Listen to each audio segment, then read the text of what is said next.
What we thought we might do is maybe share Margaret's slides from earlier. Margaret's emailed her PowerPoint presentation to us now. Our internet links and everything seem to be working fine, so hopefully we'll just run smoothly. I won't ask you to give your entire presentation again, Margaret, but if you want to just choose the actual photographs, you know, because there's quite a few slides that are just words that we don't need to hear again. Are you happy just to talk through them a little bit and then? Yeah, sure, that's no problem. I think rather than have another break now, we'll just go on and do that, and then if there's any final questions, and we'll maybe just finish early rather than having a break now. Does that sound better? Kathy, are you ready to share Margaret's PowerPoint now? Yep, I'll just try and get that running. Can everybody see that? It's just as a PDF. Yeah. Okay. I thought that was really interesting what you told us yesterday about this photo, Margaret. So I'll just hand over to you and say who's in the photo. Right. This is a photograph. On the right hand side, it's Amy Brown, and this photograph was taken on the day she started her work with as a fishwife. And she's standing beside her mother. They're obviously in Fisher Row. You'll see the name Fisher Row in the boat. And her mother was the first woman, first fishwife to cross the Forth railway bridge when it was built. Now, what they're going to do after this photograph is apparently it was taken at some ungodly hour, like 5:30 in the morning, and then they would go across to the station in their railway station in their town of Musselburgh, and they would get the two trains, one to Abbey Hill, and then get the train down to New Haven, go to the market, buy their fish, and then go off to their selling patch. So that was when they were when they had their fish hawker's license. It was given for a certain area, and their patch was Inverkeithing and Rosyth on the other side of the Firth of Forth from Edinburgh, and that's why they took the train over there. And then as a new fishwife, she would be given maybe 5 or 6 of her mother's customers to start her off, and then she was on her own. Then she had to build up her own customer numbers and customer base. So she would be 15 when she did that. Quite a daunting task for somebody who'd probably never travelled outside her community. I mean, as I say, she would have gone to the fish market a few times with her mother to get trained. She would meet her mother off the station coming home with empty creel. She'd learn how to swing up then empty creel, and then gradually obviously learn to carry a full creel. Her mother would bring fish home and she'd teach her how to skin the fish and how to gut it. And yeah, I think that's a great photograph to have. Okay, do you want to put up now this one is interesting. You'll see that there are 2 women here who have they're actually, the young woman on the left hand side is Gemma Davis, and the older women, they both work in the net mill. Now, Musselburgh had several factories that women were the skilled workers in: the wire mill, the net mill, the cotton mill, the paper mill, and these women worked in the net mill, and they're from fisher families. So that's why they were not actually fishwives, but because they were from fisher families, they were entitled to wear this dress version of the working clothes. And you see it's slightly different, and because this photograph is actually taken at the annual Fisherman's Walk, which is was a big gala day that was held, and they're actually waiting to take part in a game where they race from one point to another while doing their spindles and their the ones that they use for making the ropes. So the clothes are what you call a dress version of the working clothes, except they tend to have another skirt on the top. You'll see, but the lady in the middle, it's more clear. She has the top skirt folded up and tucked in, and that's called it being kilted. The other thing you'll see that they're not wearing the dark blue cloaks. They're wearing paisley shawls. Now, the custom was, of course, pointed out that the women were the major breadwinners, so that kind of gave them a bit of, you know, more say in other departments. So after they have this big gala day thing, they start walking. But when they walk over through the town with the bands and so on, the women all walk together and the men all work together separately. But on the way back, the men and women are walking together, and you'll see that some of the men are wearing one of these paisley shawls tied over their navy blue fisherman's jerseys, and the woman makes the choice of who she gives the shawl to.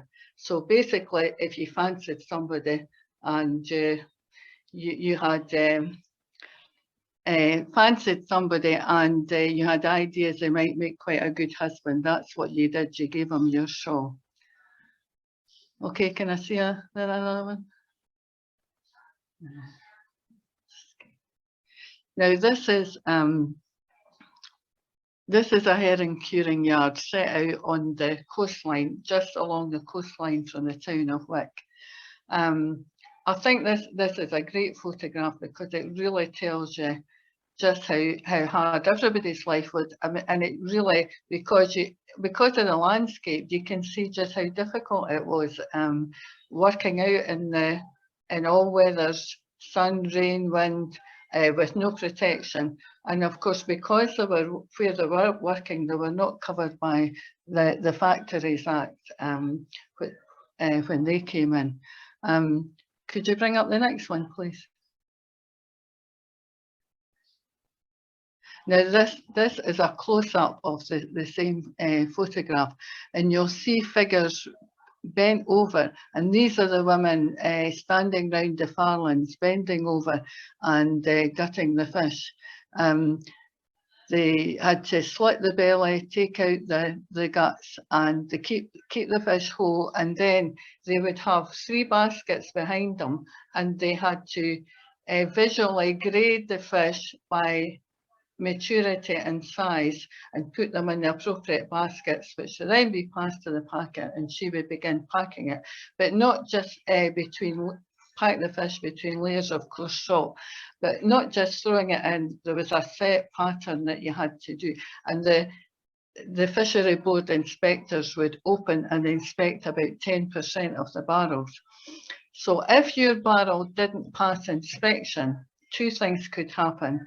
They could, if they saw it, most of it was okay and just some of it was wrong, they could ask you to repack it, or it could be rejected altogether. So you'd spent all that time packing that barrel basically for nothing, because when a packer got an empty barrel, they had a number which was stenciled on the bottom of the barrel.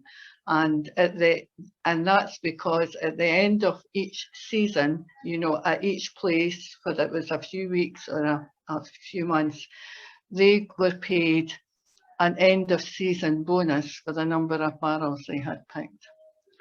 Okay, Cathy, could I have the next one, please? Now this is one taken at the curing station in the centre of Wick, and this shows you that these women are packers, and they are paid differently from the gutting women. They all get a weekly wage. In some places they get paid for accommodation, and they get paid for the train and the train and the ferries. The travel is paid for. But these women get paid for what they're doing here, which they called upfilling.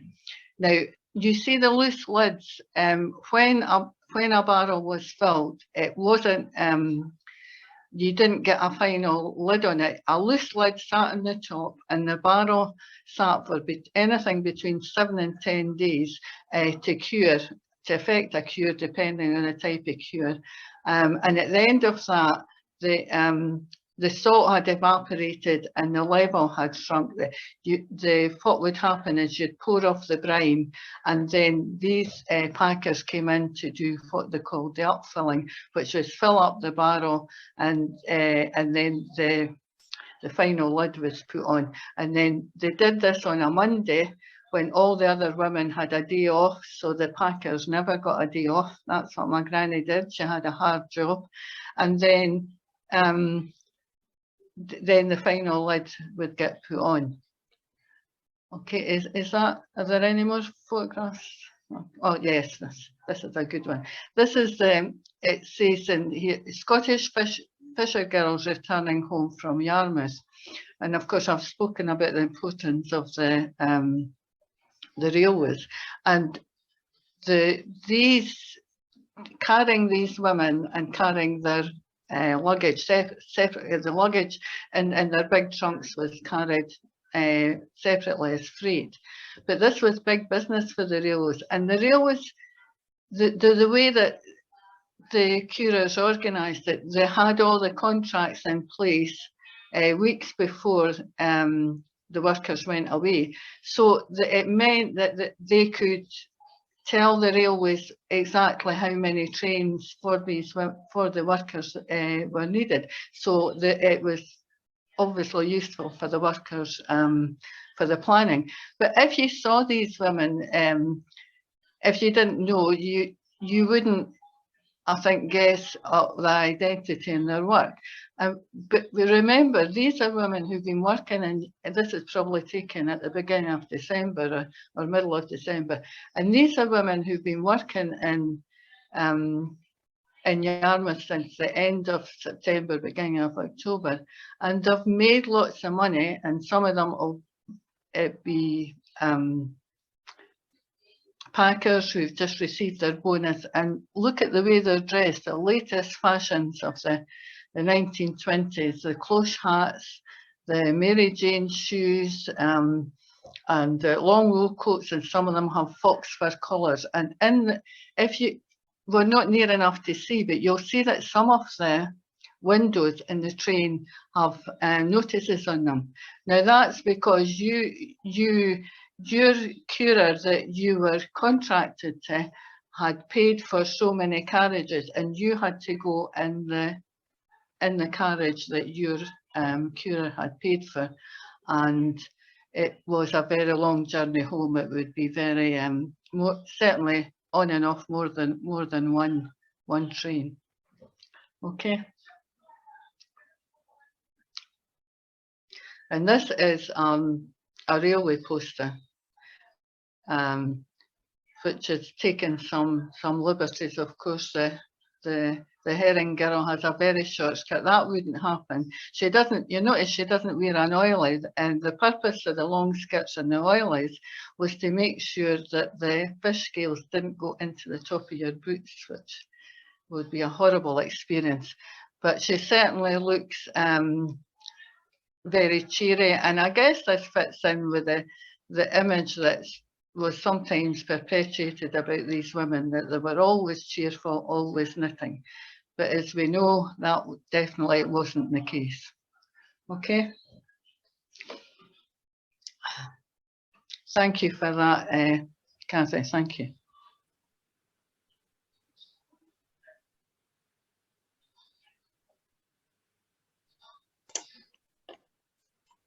I'm really glad that we got to share these photos. Thanks. So am I. To add something to what Margaret was saying about, I love that railway poster. It's like you say, it's very kind of it's like she's got a little bit of makeup and the short skirt. One thing that I wanted to mention is it's interesting. I've noticed, because most of the photos we see are in black and white, and so it can be kind of startling when you see it in color and see the blood. I found because so I'm a vegetarian, so I'm not normally cutting up meat myself, right? And so it's interesting when you look at it and see it in color. I wanted to send a link. that people might find interesting that made me think of. There's a herring museum in Iceland. I'm not going to be able to pronounce this right. Sildarminjasfinn Islands. And it's in a old herring town in Iceland, and it's you know, the Icelandic fishing went on like in Shetland until like kind of the late 60s, early 70s. And there are some films in color of women gutting the herring. So I'm just going to drop the link to that in the chat so that people can look at it, because I remember I was shocked the first time I saw it because I was so used to it in black and white. I was like, oh my God, they're covered in blood. But like, of course they are, because they're gutting fish. And so I think that's an interesting thing, because sometimes, you know, the Victorian commentators would be pretty grossed out by that. And you get these descriptions where they're like, at first the women look so comely and buxom, but then they're covered in blood and they kind of transform into these like kind of masculinized monsters. And so it's really interesting kind of thinking about how working in with bloody stuff, to some people, it's like how that affected the perception of their gender and their class. And plus it's just interesting seeing the gutting done in these Icelandic videos. So I've put the link in the chat. And on the music note, because I didn't have, friend did her PhD on women in the Icelandic fishing industry. You should email me about that. So. Can I say, I think you're making a real interesting point there, Meg, because I mean, that's, you know, that's a great photograph on the railway station platform. But, you know, that's one of the purposes of that because there's so much of this, you know, well, I had the always cheerful, always knitting herring girl, and then I've come across, like yourself, writers who've really demonized them. And that's why I wanted to say, you know, if anything, I think these women had the last laugh, because they were going home with their fox fur collars on and their money in their pockets.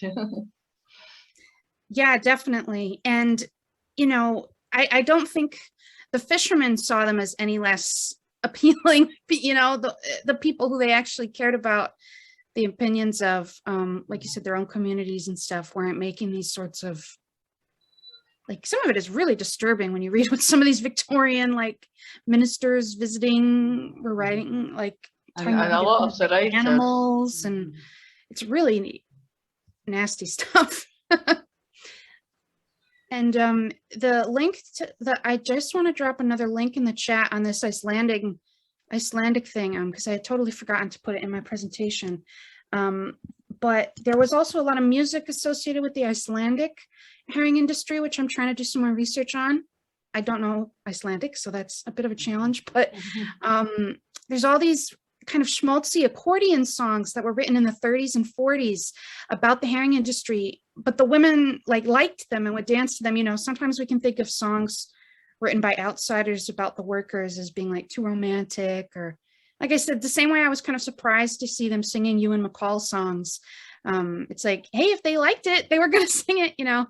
And so I've put a link there. There's some music on that website if you want to listen to some Icelandic herring songs. And at this museum in Iceland in the summer, they even have retired herring gutters and reenactors put on like dances for tourists, where they like do a gutting and salting demonstration, and then they do like the accordion dances on the quay. So I haven't been yet, but I'd really like to go. So if you're interested in looking that up, I definitely recommend it. Let's do it. That definitely sounds a good place for the next conference. I know, I'm dying to do like a collaborative thing with them. And Emer, you'd like their stuff too, because the curator, she wrote her master's thesis on there was a communist gutting yard in the 30s in Iceland. Wow. There was this guy, basically the men they employed were all blacklisted communists who couldn't get any other work, but for the women they would like go among the herring gutters and try to find the most radical ones and have them recruit other women.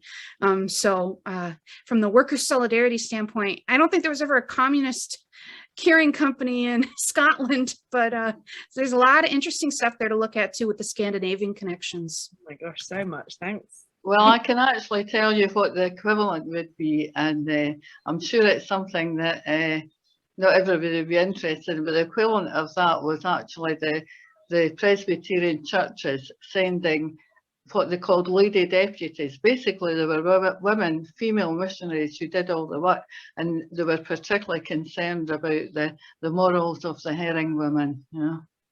Yeah, I definitely noticed that with the dancing. There's this article from like a Aberdeen newspaper from like 1900 being like, the morals of the women in Shetland are terrible. They dance with men. They share a lavatory with men. Like, the devil is active up there in Shetland. Well, there's a whole thing about, I mean, that is actually why they trained, well, I'm not sure if they trained, but they sent women because they thought that the woman to woman mission would work better. But then a lot of the articles, they're really surprised when it's like shock horror. These women are actually, you know, they're clean and tidy and they're not immoral and they're very religious. They know a lot about the Bible and hymns and stuff because, of course, in fishing communities, the Church of Scotland itself, it didn't have a hold at all. But they go with this missionary zeal, which, you know, under the guise of helping out these women in their conditions of work, but actually they're trying to convert them. And of course, a lot of the women are, to say, put it mildly, deeply offended by that. Yeah. Yeah, there was some interesting stuff from the Irish women in Shetland talking about how sometimes people would be a little scandalized when they got home because there wasn't a Catholic church. And so they would just go to the Protestant services. And sometimes they said people at home would be like, oh my God, you did that? And it's like, yeah, but like, what else were they going to do? And there's a funny story. Rita McNabb's son, Jimmy McNabb, he was I think the last cooper in Shetland trained in the traditional coopering techniques. And he told me a story that one time some of the Irish guys were fighting and there was actually a priest who had been brought over from Ireland, like a Catholic priest. And the cure can't get them to stop fighting. So they bring in the priest and he's like, come on, boys, like, knock it off, knock it off. They're like, yes, Father. But then when he leaves, they go back to fighting. And so the priest comes back and he like takes his collar off and rolls up his sleeves. He's like only 5.5 feet tall. And he's like, all right, boys, like, if you want to fight, like, fight me. And they're like these giant burly coopers who are just like standing there like puppies with tails between their legs. Jimmy said, being like, no, Father, we won't fight you. And he said after that, they stopped fighting. So sometimes, like you said, the ministers and the priests, that's a whole other angle. They could have a lot of, and the missionary women could have a lot of influence in these communities. But I think that would be one of the big differences, is that Presbyterians were not scared of the ministers. Yeah. And actually in Shetland, the Church of Scotland didn't really get much of a hold,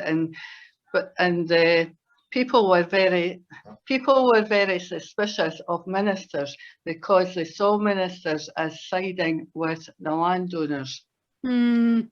So you know, there was always that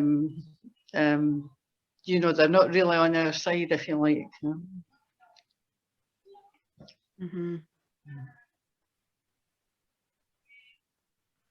It's so much important. So just the chat is so full of so rich. I know, this is such a good knowledge, chat. I'm isn't glad it? Kathy said we're going to get a copy of this because I was taking screenshots, but I'm like, I can't even keep up. It's really interesting what Madeline's saying about being taught to gut herring. Yeah. Well, there's an interesting one saying about you know, herring gutters going to church every Sunday. Well, if you look at as I've done, the home mission records of the Church of Scotland and the Free Church of Scotland, they didn't let them into their churches, and it was always services outside. Of course, when the season in Shetland would be in the summertime, which would help. And the administration structures of Church of Scotland mean that everything is written down, which is a great gift for researchers. I'm not complaining about that. But they make lots of excuses as to why they can't get them into church. But there's something, I just have a feeling that it was a lot to do, especially with the women, thinking they do this dirty work. Because what happened is ministers from other places in Scotland would get sent to these places for it's supposed to be their 2 weeks holidays, but they got sent somewhere like that. And then they did reports, and I read a report about from a minister who'd been sent to Shetland from a parish in Edinburgh called Newton Parish Church. It's actually a mile up the road from where I live. And this area, there'd been a church there for centuries, and then eventually the Church of Scotland took over, and it was very much it was either poor farmers or there was a lot of little coal mines, and they wouldn't. So these people pay their dues to the church, but they were not allowed into the church because they weren't considered clean enough. Of course, this was before you had pithead baths and so on, and the coal dust would get into the. So I must take a photograph and send it to you. If you go up to that church today and you look at it, so it's your standard small church. But if you go to the side, there's a big stone bit added on because the mining communities made lots of objections to the church. Basically, you know, you're taking our money, but you won't let us in the door. And they built this extra bit onto the church so that they could go in and go up the stairs. But of course, they still don't get to go into the church, into the body of the kirk. And then this guy, who's the minister there, gets sent to Shetland. And when I read his report, he seemed to be making similar comments for, come on, you're not going to let these women into your church.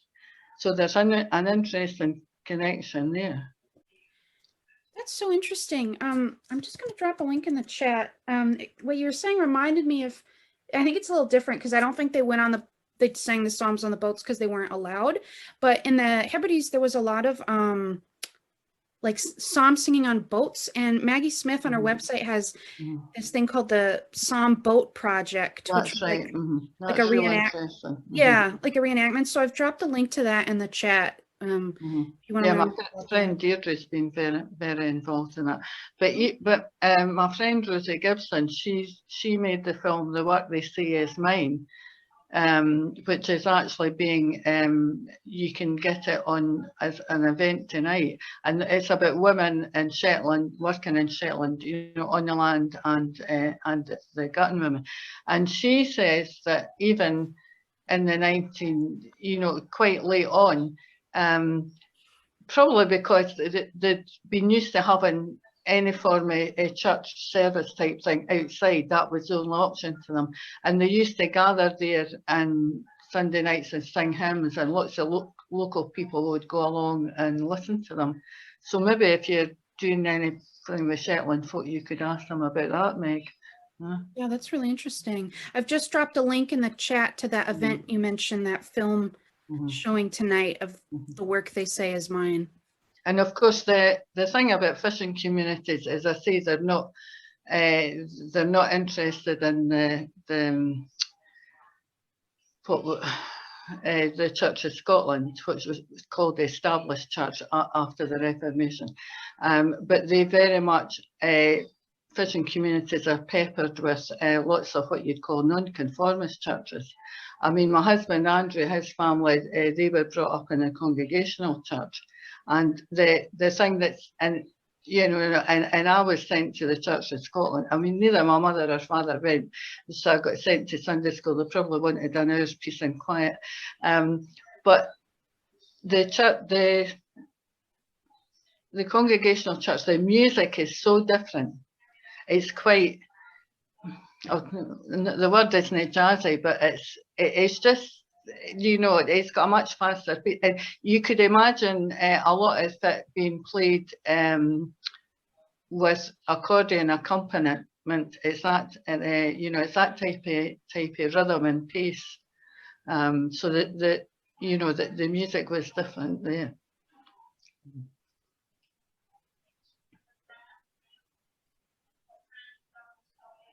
Wow, great comments in the chat.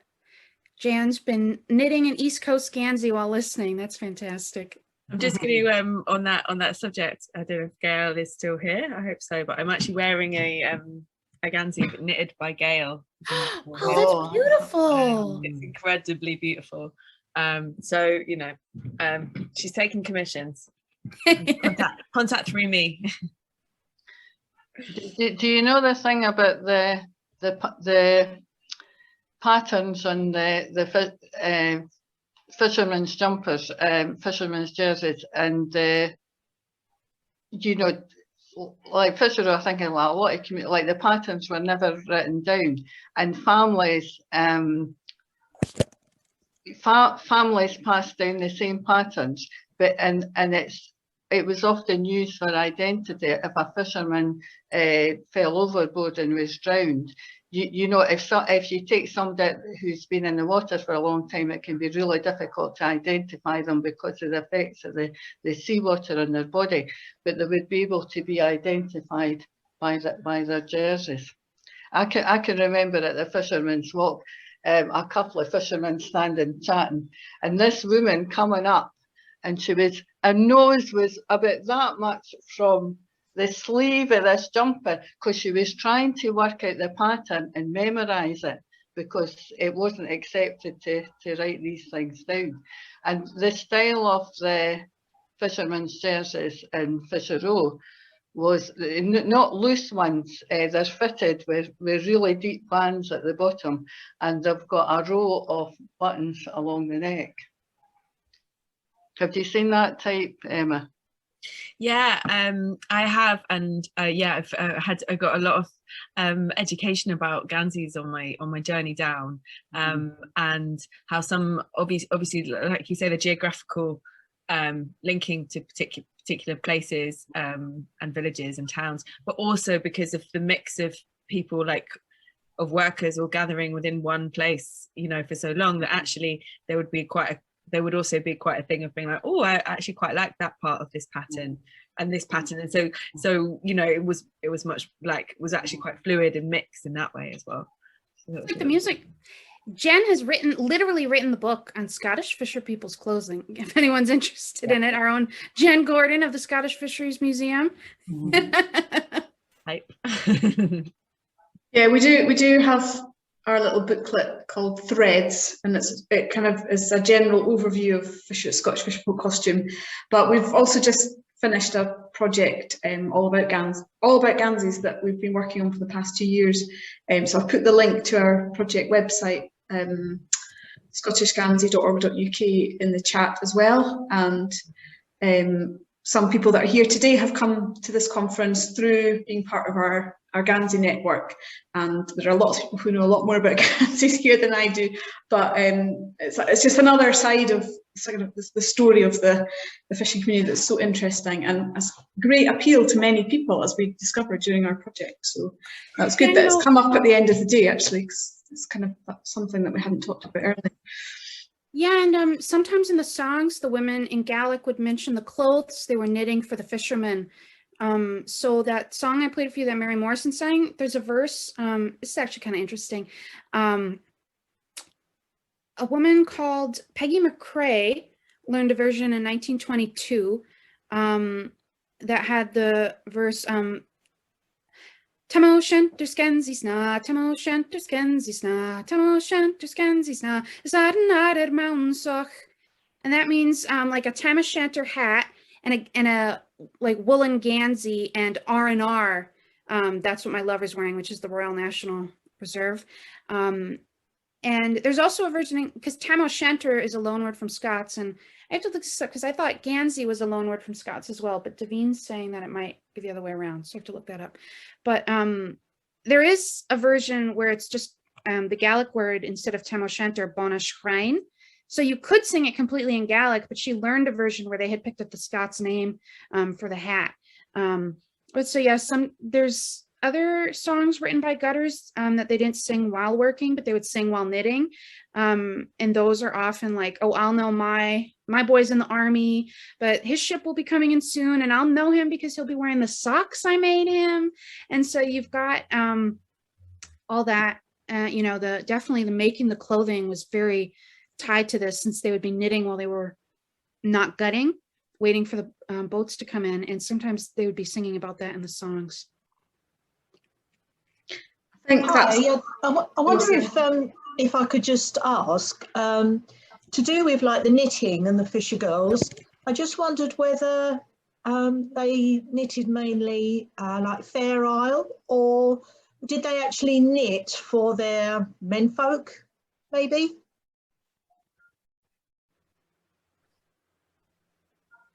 Yeah, I think the Gansey became quite an important part of the fisherman's uniform, and the women would knit for family members. Sometimes they would knit sort of commercially, and they were seen as kind of, I think latterly you kind of look back on them and see them, we interpret them in lots of different ways as works of art, very functional and practical, but also kind of it took so long to knit, and they were almost like a labour of love for the person that you wore them, and they were seen as almost a form of an expression of love and protection. Very interesting, and you had to be highly skilled to knit a Gansey, so that's just yet another thing that these women were good at. But it's probably the subject of another whole conference, I think, and we're already at 16:27.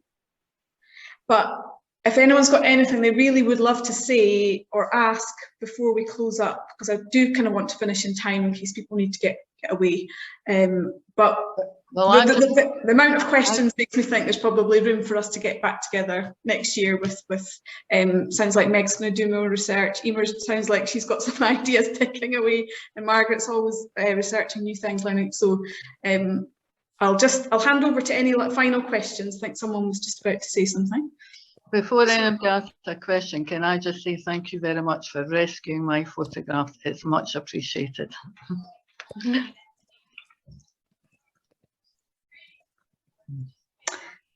Anyone else? So we'll share the yes, I agree, Madeline. Esther Rutter's books, This Golden Fleece, is really good on Ganseys actually, and about the name Gansey. She talks about that as well. Sorry about the technical problems we had earlier. In a couple of weeks, we'll let you know how you can see these presentations again. We'll be sharing them. There were people that couldn't make it to all of today or any of today. We're very sorry for anyone that couldn't get in through Eventbrite. We're going to review our booking processes for future online events, but we're also hoping to have more in-person events over the next year, so keep a lookout for that. Thanks to everyone who helped spread the word about this conference, because we've had good response from people coming. We can see now that there's lots of people that know things and know other people that know more things about herring gutters, so it's definitely not the final word. There's much more research and information and memories to be shared, and nice to be doing that in Women's History Month, and also the year of Scotland's year of stories and storytelling. I think I've probably thanked all the speakers already, but I'm just so pleased. I think they complement each other so well. We've all had the good fortune to sort of meet each other either in person or online, and there's definitely chemistry between the gang. It's kind of everyone's feeding off each other's interest and excitement and dedication to the subject. So thank you very much, all of you. I think that's everything. Yeah, we will send you a survey, so we'd like to hear from you, and let us know if you would like to come to the museum, do some research, or tell us about research you've been doing, and let's think of the subject of next year's Women's History Month conference together. Thank you. Thanks, everybody. Thanks. Yeah, and thanks. Thank Jennifer. you. Thanks, everyone. Loads of thanks coming up, so I think have a look at these speakers, because people really appreciated your talks. Thank you.